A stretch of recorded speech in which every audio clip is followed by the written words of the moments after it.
घड्याळात बघितलं आणि लक्षात आलं की अरे बापरे, माझ्याकडे फक्त 2 मिनिट आहेत आणि 2 मिनिटानंतर मला मेकअपला स्टार्ट करायचं आहे, कारण मला जायचं आहे लग्नाला. आणि लग्नामध्ये जर असा चेहरा घेऊन गेली तर तिथली लोक काय विचार करतील. आणि या चेहऱ्यावरती मेकअप करायचं म्हटलं तरी तो सुद्धा व्यवस्थित बसणार नाही, कारण माझ्या चेहऱ्यावरती डार्क सर्कल आलेले आहेत, पिगमेंटेशन झालेलं आहे, ब्लॅक हेड, व्हाईट हेड या सर्व गोष्टी चेहऱ्यावरती झालेल्या आहेत. तर टेन्शन घेऊ नका, कारण तुमच्यासोबत जर असं घडत असेल तर तुम्ही सुद्धा 2 मिनिटांमध्ये तुमचा चेहरा क्लीन करू शकता, तुमच्या चेहऱ्याचं फेशियल अगदी व्यवस्थित करू शकता, कारण मी आहे ना तुम्हाला सांगायला. तर चला बघूयात हा व्हिडिओ कसा आहे ते. नमस्कार, पुन्हा एकदा आपल्या स्वाती स्टाईलमध्ये मनापासून स्वागत. तर मी करणार आहे पहिली स्टेप, जे की हे फेशियल आहे ना तुम्ही 2 मिनिटाच्या आत करू शकता. तर ते कसं बघूयात. पहिल्या स्टेपमध्ये मी घेतलेलं आहे हे रॉ मिल्क, म्हणजे आपलं कच्चं दूध. आता आमच्याकडे असं पिशवीमध्ये दूध येतं, तुमच्याकडे जर घरगुती दूध असेल तरी सुद्धा खूप उत्तम. आता या दुधाचा मला फक्त आणि फक्त 1 ते 1.5 चमचा दूध घ्यायचं आहे आणि त्याच्यामध्ये अर्धा किंवा 1 चमचा असं बेसनचं पीठ टाकायचं आहे. हे प्रमाण अगदी बरोबर आहे. सर्व जिन्नस आहेत ना ते मिक्स करून घ्यायचे, मिक्स व्यवस्थित करायचं. त्याच्यामध्ये आपल्याला कुठेही गुटळी ठेवायची नाही. मिक्स झाल्यानंतर अशी बघा एक पेस्ट बनते मस्त प्रकारे. आपलं जसं फेसवॉश असतं ना अगदी तशा पद्धतीने बनवायचं आणि हे आपल्याला चेहऱ्यावरती लावायचं आहे. आता याच 2 गोष्टी का वापरल्या बघा. बेसन आहे ना तो आपला चेहरा खूप छान प्रकारे क्लीन करतो. चेहऱ्यावरची जी डर्ट आहे किंवा काळपटपणा आहे ना तो पटकन काढण्यासाठी बेसनचा आपण वापर करतो. आणि कच्चं दूध आहे ना इतकं मस्त आहे ना की ते आपल्या चेहऱ्यावर इतकं अमेझिंग रिझल्ट आणतं ना, विचारायलाच नको. तुम्ही जेव्हा हे क्लीनअप कराल ना 2 मिनिटांमध्ये तेव्हा तुम्हाला याचे अप्रतिम रिझल्ट भेटतील. आणि त्यावेळेस तुम्ही मला कमेंट्समध्ये सांगा की खरंच हे क्लीनअप वर्क करतंय की नाही.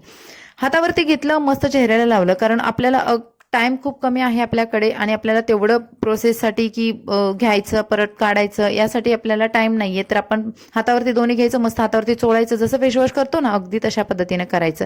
नाकाच्या बाजूला, डोळ्यांच्या खाली, पूर्ण चेहऱ्यावरती आपल्याला मसाज करून घ्यायचं आहे. आणि यासाठी तुम्हाला प्रोसेससाठी फक्त 1 ते 1.5 मिनिट सुद्धा लागतो. हे पूर्ण जे आहेत, जे आपण पेस्ट बनवली होती ती पूर्ण आपल्या चेहऱ्यावरती 1 ते 2 लावून घ्यायची आणि मस्त मसाज करायचा. मसाज केल्यानंतर ब्लड सर्क्युलेशन छान होईल, रक्ताभिसरण मस्त झाल्यामुळे चेहऱ्यावरती नॅचरली ग्लो येईल. आणि आता आपण चेहरा हा वॉश करून घ्यायचा. जे मार्केटमध्ये आलेले फेसवॉश वापरण्यापेक्षा तुम्ही हे जर पटकन वापरलं ना तर याचे रिझल्ट छान आहे, शिवाय ग्लो टिकतो याच्यामुळे. पूर्ण चेहरा वॉश करून घेतल्यानंतर तुम्ही पहिल्या स्टेपमध्येच याचे रिझल्ट बघाल. खूप छान, आपल्याला आपल्या चेहऱ्यावरून नजर हटवू वाटत नाही. त्यानंतर आपण करणार आहोत स्टेप 2. स्टेप 2 सुद्धा खूप सोपी आहे. याच्यासाठी सुद्धा खूप कमी वेळ लागतो. आपल्याला गॅसवरती एक तवा ठेवायचा आहे अगदी मंद आचेवरती. त्याच्यावरती आपल्याला 1 चमचा हळद घालायची आहे आणि ही हळद ना चमच्याने मस्त प्रकारे अशी फिरवत राहायचं आहे. जोपर्यंत तिचा कलर ब्राऊन होत नाही ना तोपर्यंत ही आपल्याला हळद भाजून घ्यायची आहे. आता हळद भाजून का घ्यायची ते पण आपण पुढे बघणार आहोत. आपण जे खातोय ना हळद तीच हळद घेतलेली आहे आणि तुम्ही बघाल काही वेळामध्येच ही हळद ब्राऊन कलरची होते. आता हीच हळद आपण वापरणार आहोत.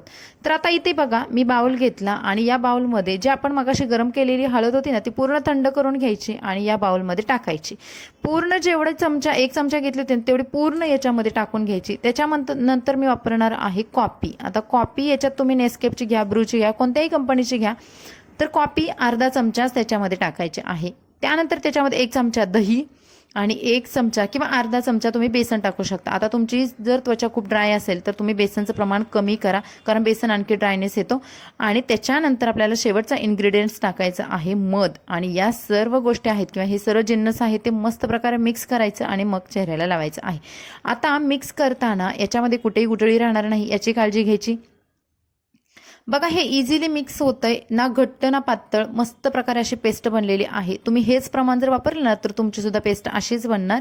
आणि त्यानंतर आपण हे चेहऱ्याला लावायचे आहे. आता चेहऱ्याला लावताना तुम्ही हाताने लावा, स्पूनने लावा, पण आपल्याकडे खूप घाई असते ना अशा वेळेस, कारण लग्नाला जायचं म्हटलं ना प्रत्येकाच्या घरामध्ये घाई असतेच आणि त्यावेळेस आपल्याला सुचत नाहीत की नेमकं काय करावं. तर तुम्ही हे फेशियल किंवा क्लीनअप आहे ना ते करून बघा, याचे रिझल्ट इतके सुंदर येतात आणि त्यानंतर तुम्ही तुमचा मेकअप करायला मोकळेच आहात. आणि या फेशियलवरती किंवा क्लीनअपवरती ना तुमचा मेकअप सुद्धा इतका सेटल बसतो ना विचारायला नको. पूर्ण चेहऱ्यावरती लावून घ्यायचं. याच्यामध्ये वापरलेली हळद किंवा जे मध आहे ना त्यामुळे आपल्या चेहऱ्यावरचं जे टॅनिंग आहे ते निघून जाणार आहे. मधामुळे हायड्रेशन भेटतं, त्यामुळे त्वचा तुकतुकीत दिसते. आणि जर तुम्ही साधा सिंपल मेकअप केला तरी सुद्धा तो उठावदार दिसतो त्याच्यामधून.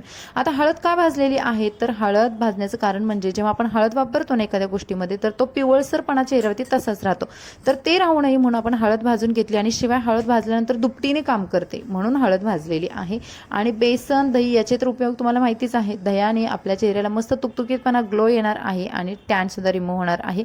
आता उरलेली जी पेस्ट होती ना ती मस्त प्रकारे मी हाताला सुद्धा लावली. फक्त 5 मिनिटं तुम्ही चेहऱ्यावरती ठेवा, दुसरी बाकीची कामं करू शकता आणि 5 मिनिटानंतर तुम्ही याचे अमेझिंग रिझल्ट बघू शकता. मी कॉटन पॅड घेतलं, मस्त प्रकारे पाण्यामध्ये डिप केलं आणि चेहऱ्यावरती फिरवून घेतलं. तुम्ही बघाल किती छान प्रकारे ग्लो आलेला आहे, शिवाय चेहरा उजळसुद्धा बनतो.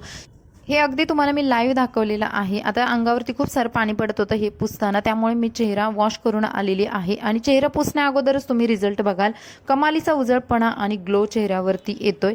जेव्हा आपण चेहरा पुसतो ना, पुसताना सुद्धा आपल्याला डॅप करून पुसायचा आहे, उगीच खरवडायचं नाही चेहरा, कारण आपली स्किन आहे ना खूप सॉफ्ट असते आणि ह्याचे अप्रतिम रिझल्ट आहे. तुम्ही एकदा करून बघा आणि त्यानंतर तुम्हाला कमेंट्समध्ये नक्की सांगा. चेहऱ्यावरचा तुम्ही ग्लो बघाल. जेव्हा आपल्या चेहऱ्यावरती ग्लो आणि उजळपणा असतो ना, तेव्हा आपल्याला एक कमालीचा कॉन्फिडन्स सुद्धा आलेला असतो आणि आपलं कॉन्फिडन्सच आपली पर्सनॅलिटी सांगून जात असतो. तर मैत्रिणींनो, हा व्हिडिओ नक्की बघा, फॅमिलीमध्ये शेअर करा, व्हिडिओला लाईक करा, चॅनलला सबस्क्राईब करा आणि चला भेटू अशाच नवीन व्हिडिओसोबत. Bye bye.